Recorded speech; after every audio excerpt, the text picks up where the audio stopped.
Hola, ¿cómo están? Vamos a grabar una cápsula de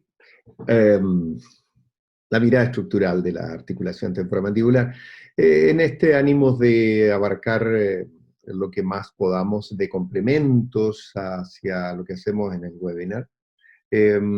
Vamos a de inmediato compartir una presentación para hacer esta exploración anatomofuncional que básicamente eh, pretende hacer una correlación entre aquellas cosas que tienen que ver con la anatomía o con la parte ultraestructural de la articulación, pero en relación directa con la función. Y cuando decimos función no estamos haciendo otra cosa sino que la clínica. La clínica que se presenta ante nosotros tan variada, especialmente los pacientes que tienen algún tipo de trastorno. Entonces, hemos querido hacer esta cápsula para poder dar tips prácticos de lo que significa estas relaciones que mal nos pueden explicar algunas de las cosas que vemos en clínica. Son conocidas, no son tan extrañas, pero que siempre aportan. Entonces, esta mirada anatomofuncional se une, por supuesto, se suma a todas las otras cápsulas y visiones que hemos entregado, particularmente las anatómicas, 3D que hizo Milo. Es un complemento muy interesante para entender la fisiopatología de los trastornos cuando hay una alteración de la relación disco-cóndilo. Por eso es que me parece importante considerarla como dentro de este grupo de cápsulas. Tiene que ver con esa mirada estructural en la cual estamos y que hace que nuestra visión de la articulación parta a expensas de toda la historia con la cual viene a consultar a nuestro paciente. Y a partir de ahí, su problema es, como entidad biopsicosocial que es el paciente, viene con una serie de elementos de respuesta, de adaptación, y que si es libre de movimiento, no tiene dolor, y no hay alteraciones estructurales activas que puedan echar a perder la estabilidad, tenemos una articulación sana independiente de la forma, del tamaño, como sea. ¿Por qué es interesante esta cápsula? Básicamente por eso, porque queremos hacer a través de la revisión de los componentes de la articulación, la mayoría de ellos tienen alguna singularidad, pero vamos a verlo de mayor o menor profundidad con los aspectos anatómicos que tengan relación a la clínica, no solo aislado la anatomía, que ya todos conocemos de alguna. Entonces, en la medida de que tenemos una articulación que, muy especial, muy particular, que funcione libremente, estamos en presencia de una situación que debe estar fundamentada en una serie de situaciones anatómicas y fisiológicas que lo permitan. O sea, no se da porque sí. Eh, en esencia, hemos llamado a esta articulación sinovial muy particular porque de todas las articulaciones sinoviales tiene tres características que a mí me encantaría destacar, y primero sindiquémoslas dentro de aquellas que son articulaciones móviles. Tenemos fijas, que la mayoría de ellas son fibrosas, la calota tenemos buen ejemplo. Las semimóviles, que son cartilaginosas, ¿no es cierto? Hay varias despegadas en el organismo, la columna vertebral es el mejor ejemplo, y por cierto están las móviles. Las móviles son las sinoviales, fibrosas, cartilaginosas y sinoviales, y requieren de movimiento. En eso consiste, por eso la palabra sinovial, y la ATM en particular es una de las articulaciones sinoviales eh, por excelencia, por todos sus rangos de movimiento. También se pueden clasificar por el tipo de articulación, las relaciones entre sus huesos, en pivotal, bisagra, articulación elipsoidal y rótula esférica, por el tipo de movimiento que hacen, porque esa es la clasificación que están viendo, pero lo interesante es llegar a entender que nuestra articulación temporomandibular es muy particular, es muy singular, en tres aspectos fundamentales. Y esto es el que, siendo una articulación sinovial, requiere de movimientos simultáneos de deslizamiento y de rotación. Y esas están en los tres sentidos del espacio, porque tenemos rotación, movimiento lateromedial y movimiento de traslación hacia adelante. Y cuando esto es simultáneo, es ginglimoartrodial. Esa es la particularidad, y ninguna, como la articulación temporomandibular, hace ese tipo de movimientos sincrónicos, particularmente cuando este cóndilo, esa fosa, se multiplica por dos. Porque esta es una situación muy especial, porque tenemos dos cóndilos unidos por un hueso, que es la mandíbula, que cualquier cosa que haga el cóndilo derecho va a influir el izquierdo. Y eso la hace muy peculiar. Es una articulación bilateral, segunda condición eh, especial de la ATM, y que todo lo que haga el cóndilo derecho influye al cóndilo izquierdo y viceversa. Eso claramente explica situaciones clínicas. Y aquí tenemos una muy clara. Piensen ustedes en que hay pacientes que dependiendo del eje en que está ese cóndilo, que veíamos puede ser distinto en un lado que en el otro. En esta lámina anterior se ve claramente que estos cóndilos no necesariamente comparten el mismo eje. Entonces, en la medida de que yo tengo un movimiento de apertura, yo voy con mis cóndilos hacia adelante. Pero ¿qué pasaría si este eje es concéntrico? Si el eje de ambos cóndilos es concéntrico. Cuando yo voy hacia adelante, abajo y adentro, ¿se fijan? Porque el eje me obliga a ir hacia adentro, finalmente se produce una proyección de vectores que chocan y sencillamente el movimiento cesa. No puede progresar, no puede progresar. Entonces, por razones físicas. Por lo tanto, desde la perspectiva concreta, el paciente puede hacer grandes lateralidades, porque el cóndilo orbita sobre el otro que más bien rota y puede desplazar ampliamente. El problema es cuando van los dos hacia adelante, que es lo que ocurre, ¿no es cierto?, en la apertura y la protrusiva. En esos casos está la apertura restringida y dependiendo de los ejes, de la inclinación, pudieran ser 20 milímetros, 30 milímetros, 35 milímetros, pero para. Y no es que haya algo malo en la articulación. Esto es claramente una situación física de suma de vectores, de competencia de movimiento por vectores de desplazamiento. Y eso, por lo tanto, genera esa situación que los pacientes vemos en clínicas que tienen que primero avanzar con uno y después con otro, que se traduce en una laterodesviación de la mandíbula en su recorrido de apertura. Y por cierto, también hacen lo mismo en el cierre. Y eso es absolutamente aceptable, normal y saludable. No tiene que abrir en línea media, puede ser lo más sinuoso que se le ocurra en la apertura. Y en el cierre lo importante es que cuando llegue a apertura máxima esté en línea media. Y eso lo explica esta situación de una articulación que es bilateral, porque tiene dos cóndilos simultáneamente moviéndose en los tres sentidos del espacio y con 6 libertades de movimiento, porque aquí, qué mejor. Ya no puede ser más peculiar. No hay otra articulación igual en los mamíferos en toda la economía.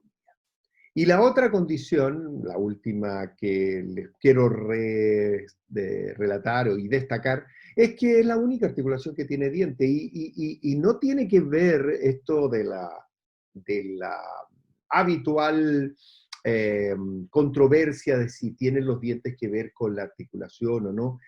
Claro que tiene que ver desde el punto de vista anatómico, porque básicamente de lo que se trata es que todo lo que ocurre a nivel dentario se traduce en el movimiento articular. De manera de que si tengo dientes, es muy distinto a si no tengo dientes, que si tengo dientes con grandes cúspides, con grandes profundas fosas, voy a tener una articulación de gran profundidad en que el cóndilo entra en una articulación vertical. Y todos los movimientos que hacen los músculos claramente son para movilizar la mandíbula en base a una determinada relación oclusal. De manera de que es la única articulación que tiene dientes y eso es lo que la hace muy particular y no significa que los dientes vayan a provocar problemas, pero sí claramente está absolutamente comprobado y lo he comprobado y en mis charlas siempre muestro la relación del tipo de diente o oclusión con el tipo de fosa y cóndilo que tenemos en la. Con esas tres particularidades vamos a quedarnos por ahora para ir a los tejidos propiamente tal y como ellos tienen una significancia o una implicancia en la clínica. Lo primero, en términos de lo que tapiza en la fosa y el cóndilo, que es el periosto y el cartílago articular propiamente tal, en las zonas de articulación, que es la vertiente posterior de la eminencia y la vertiente anterosuperior del cóndilo, hay fibrocartílago. Fibrocartílago que, a diferencia del hialino de las grandes articulaciones, que tiene características especiales y que tiene 4 capas, lo sabemos, lo hemos estudiado en múltiples oportunidades, no me voy a referir a ellas. Aquí lo interesante es que el crecimiento endocondral que representa el cóndilo dentro de la mandíbula y que proyecta la mandíbula en su ánimo de crecer hacia adelante y abajo, es producto de que se producen células, que las células hipertróficas de la capa más interna caen al díploe y se van calcificando. Y esa es la específica área de crecimiento endocondral que el cóndilo, así como las costillas y otros huesos, las falanges, tienen como crecimiento endocondral. Ahora, ¿qué me interesa destacar? Básicamente que en la ultraestructura nos encontramos en este fibrocartílago con 2 componentes. La parte fibrilar, que son fibras que están dentro de, que constituyen la matriz, pero que están rodeadas por una sustancia intercelular.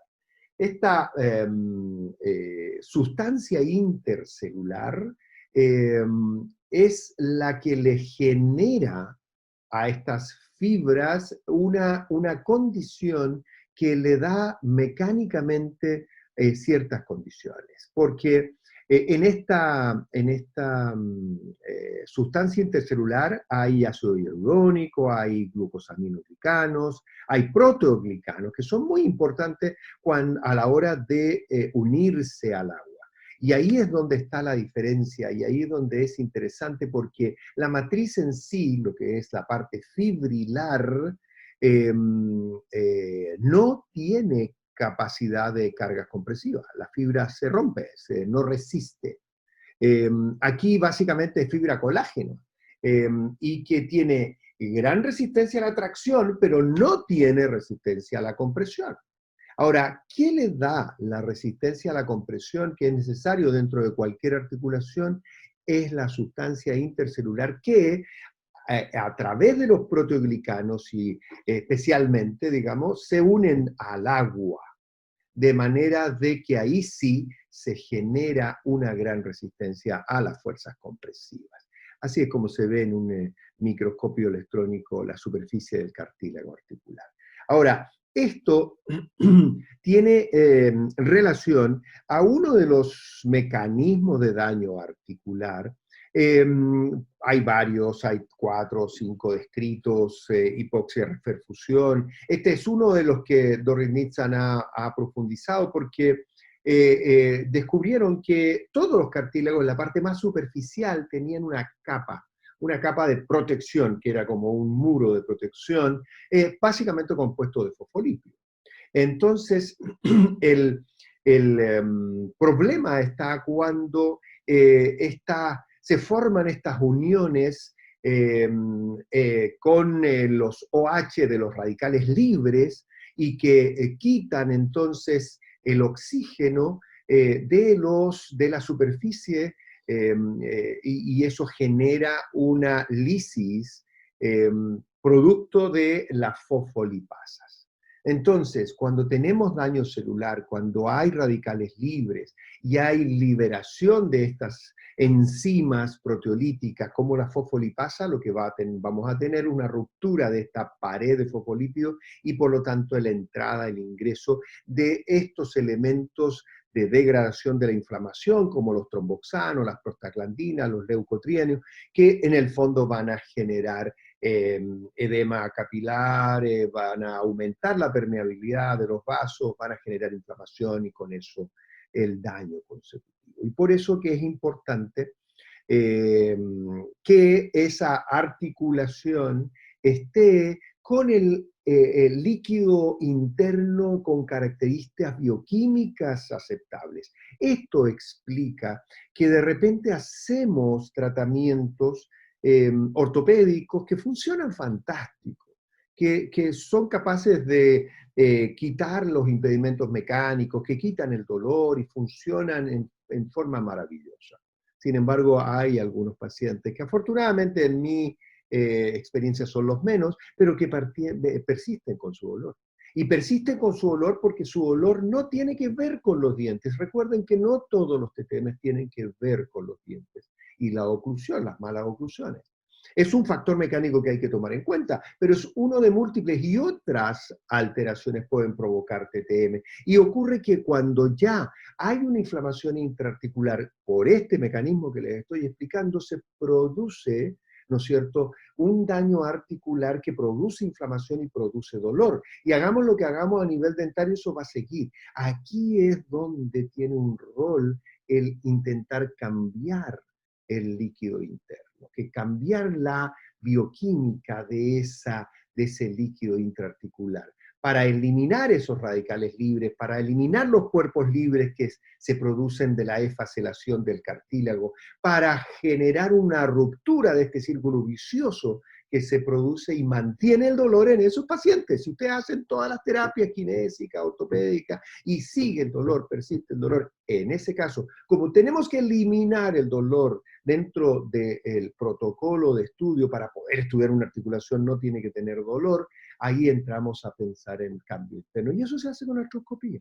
Y hemos hecho una cápsula que es complementaria al segundo webinar que tiene que ver con artroscopía en técnica y todos los comentarios que corresponden, de manera de que se las recomiendo, vayan y vean. Pero aquí está la explicación y por eso quería llegar a esta parte en la exploración anatomofuncional. Veamos ahora en membrana sinovial. Un elemento muy especial que genera sorpresa en el cirujano, porque es tan delgadita, tan fina cuando uno ingresa, hay que tener tanto cuidado para ingresar. Y que tiene un rol fundamental, asegura la flexibilidad estructural, asegura la estabilidad funcional porque el disco se une en lateral y en medial por los polos laterales y mediales de la articulación y ahí le da estabilidad, una de las uniones que tiene el disco, por cierto, no es la única. Y por cierto, lo más importante de la membrana sinovial es que aporta el líquido sinovial. Esto es crucial.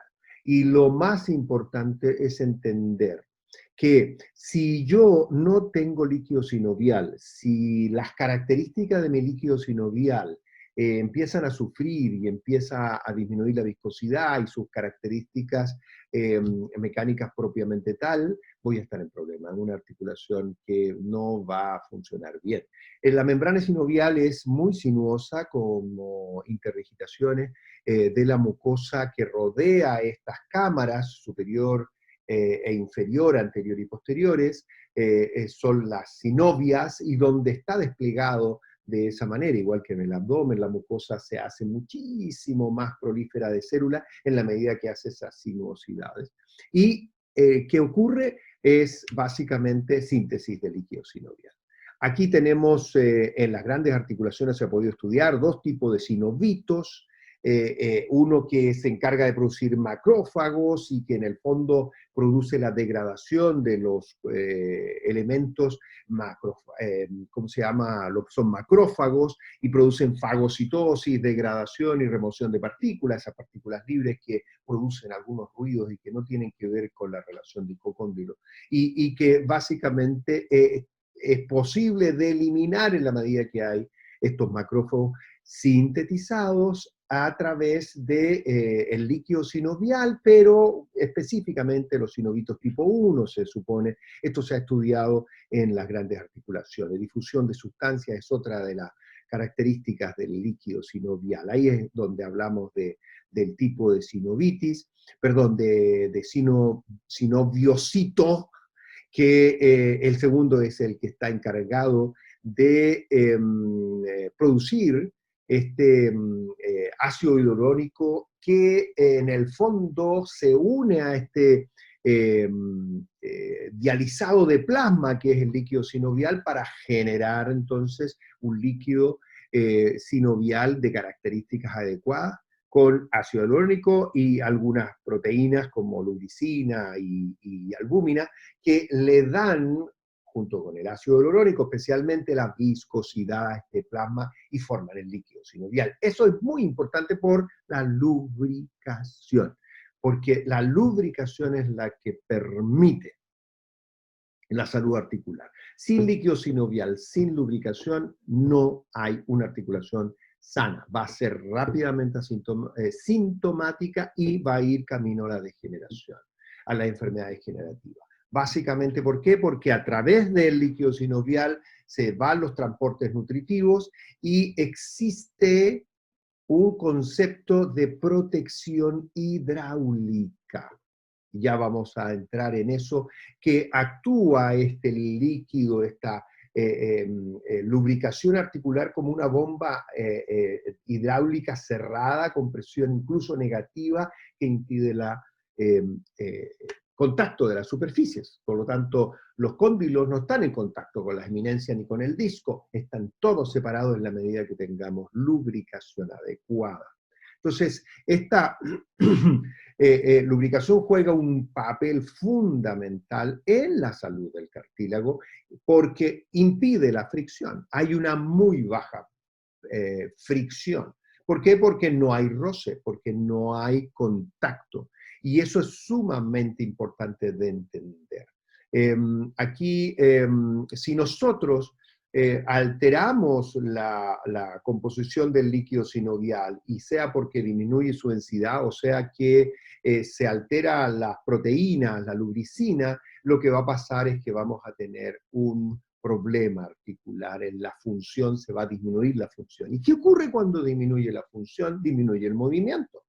Y si el movimiento no ocurre, no hay estimulación de los sinovitos para que formen líquido sinovial. Un círculo vicioso horrible que termina por dañar la articulación.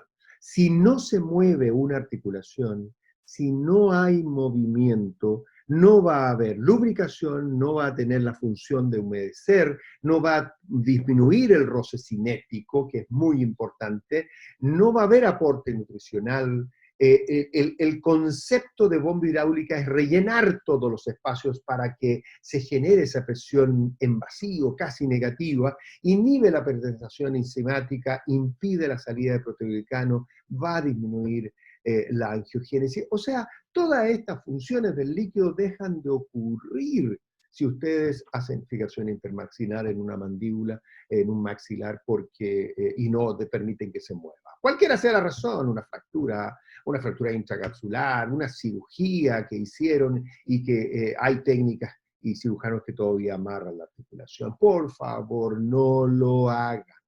Están poniendo en serio riesgo la articulación temporomandibular, porque toda la salud articular en gran medida depende de la lubricación, y en la medida que no hay movimiento, no hay estimulación de los sinovitos, no hay lubricación.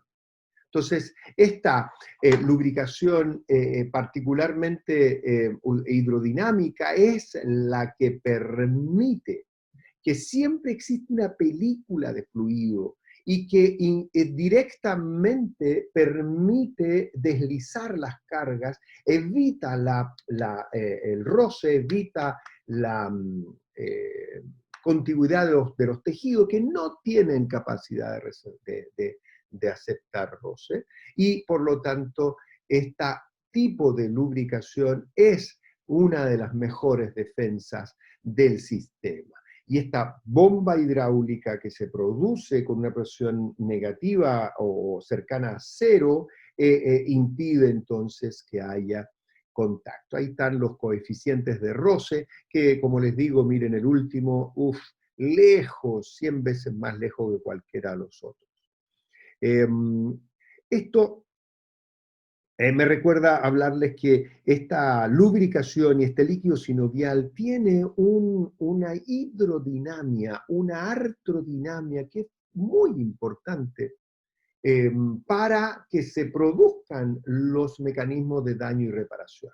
Recuerde que todo el tiempo nos estamos renovando, y esta renovación requiere de degradación de elementos y generación de otros. Y para eso la artrodinamia es fundamental. Entonces, en la medida que la densidad, el peso molecular del ácido hialurónico disminuye, vamos a tener más posibilidades de encontrar enfermedad degenerativa, osteoartritis. Ahora, si ustedes ven estos dibujos que los hemos mostrado en otra oportunidad y en el webinar también, vean ustedes las flechitas chiquititas azules que muestran cómo es el flujo. Eso representa el espacio, no es el disco, es el espacio supraarticular, que es donde se hacen estos estudios, y miren cómo todo tiene un flujo determinado que va distribuyendo nutrientes, que va generando la separación de las superficies, que va generando toda esta situación de defensa, de protección contra el estrés mecánico que le llega a la articulación. No cabe duda que la presión intraarticular juega un rol muy importante.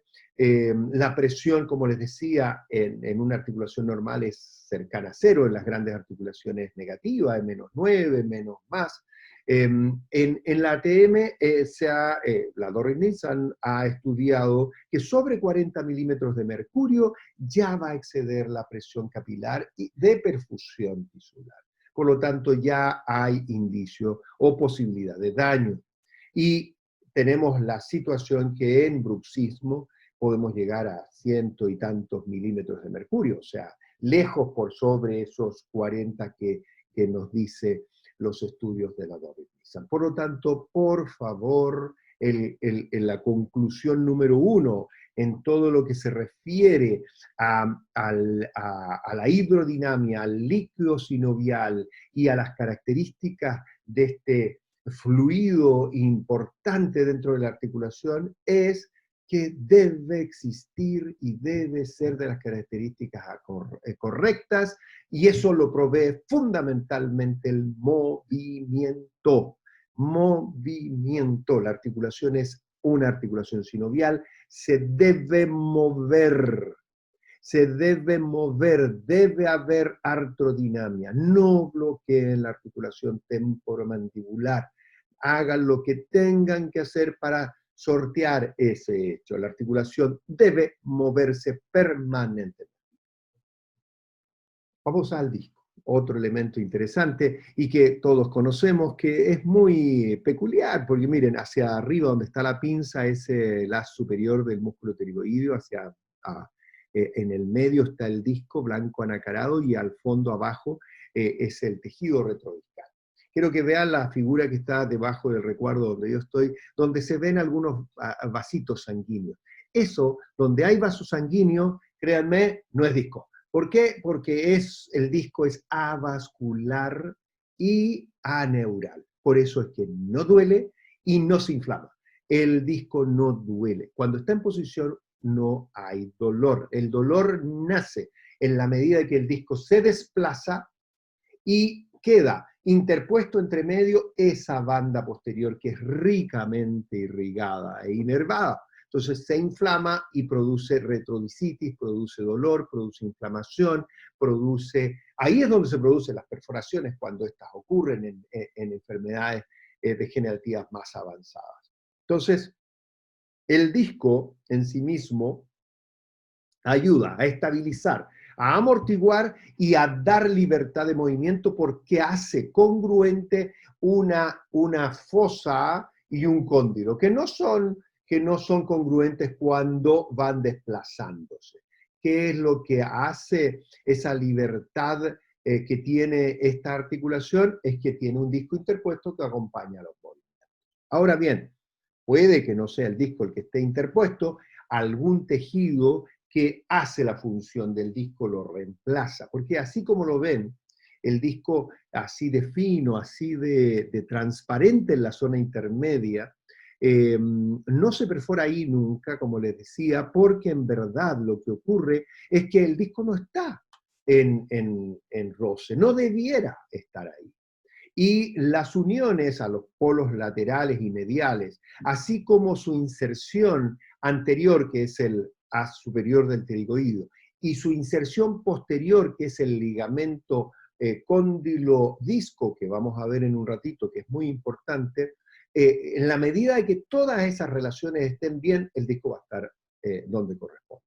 Tiene una zona anterior, intermedia y posterior. La posterior es bastante gruesa, bastante ancha, como la están viendo en las fotos superiores, y por eso explica los ruidos, explica los desplazamientos, los bloqueos, la no reducción, etcétera, cuando el disco se ha desplazado. ¿Y qué tan a menudo se desplaza? La mayoría de las veces. Sabemos hoy día que poquito porcentaje, menos del 5% de los adultos tienen el disco interpuesto donde corresponde. Pero eso no significa una articulación enferma.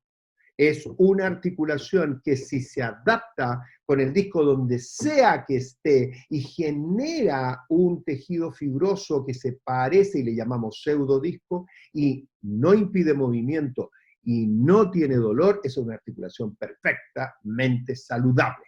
Por lo tanto, no pretendemos que el disco esté en su posición. Así como no pretendemos que el cóndilo no tenga facetación o que haya aplanamiento. No pretendemos para llamar una articulación sana que eso ocurra. El disco puede estar donde sea que quede, siempre que no interrumpa, que no condicione el movimiento de la mandíbula. Entonces, si yo tengo libertad de movimiento asintomático, el disco puede estar o no estar.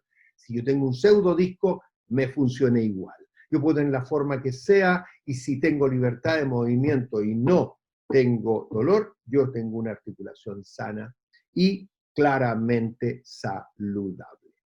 Los espacios articulares superior e inferior, solo decir que el superior, y esa es la aplicación clínica de comentarlo, es el único accesible. El único accesible está encargado de la traslación, del movimiento de traslación, el inferior es de la rotación, todo es simultáneo, pero ahí donde se producen los desplazamientos, accesible artroscópicamente y quirúrgicamente es donde entramos habitualmente para poder trabajarlo. Con la artroscopía hemos aprendido muchísimo respecto de anatomía intraarticular, respecto de las alteraciones intraarticulares, y ese es el espacio que se aborda. Es la gran conclusión de lo que se refiere a esta exploración anatomofuncional.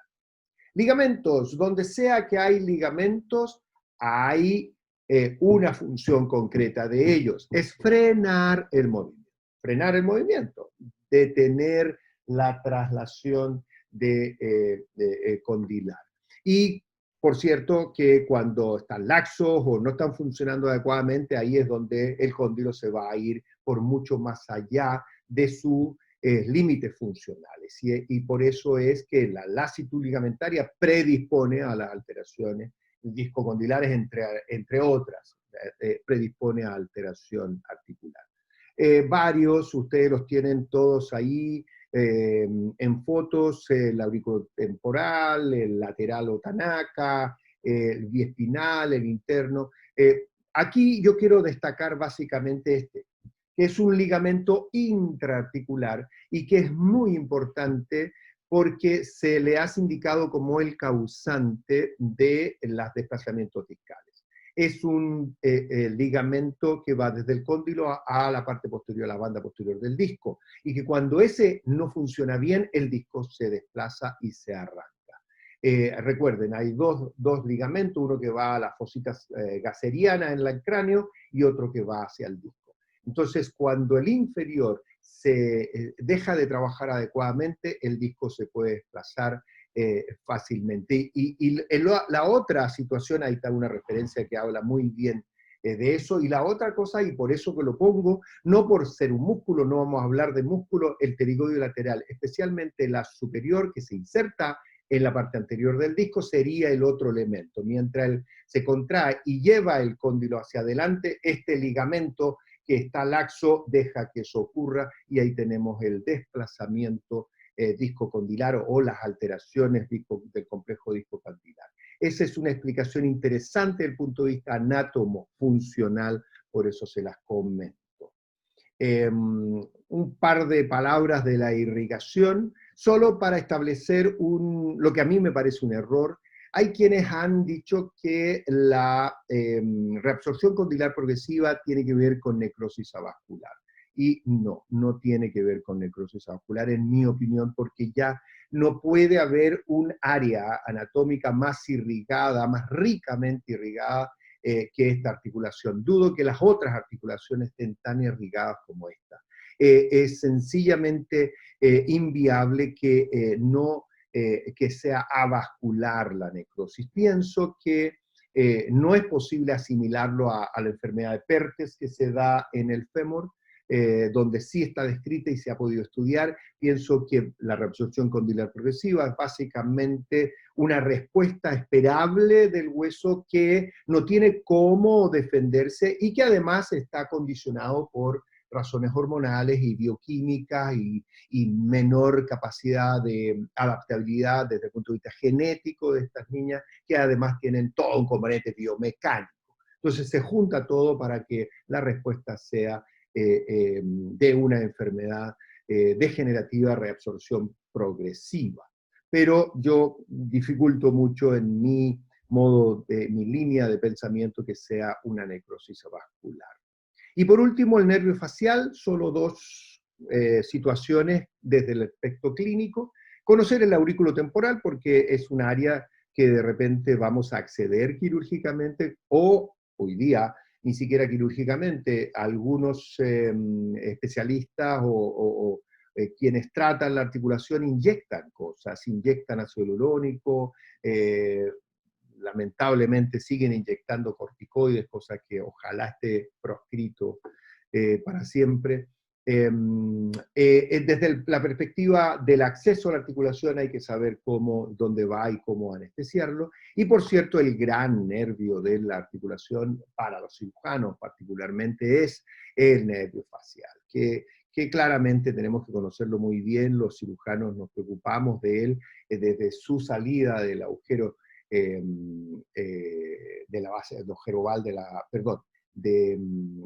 estiloides, de la base de la apófisis estiloides, sale el nervio facial y se divide en ramas cérvico-faciales y temporofaciales. Las temporofaciales van al párpado, a la zona de la frente, por eso que muchas veces tenemos paresias.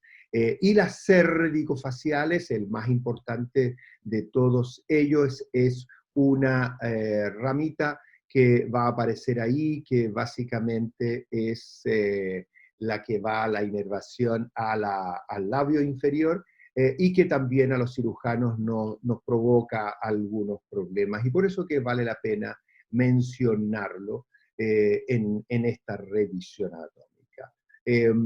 Básicamente esas características hacen la unión entre lo que es anatomía y lo que es la realidad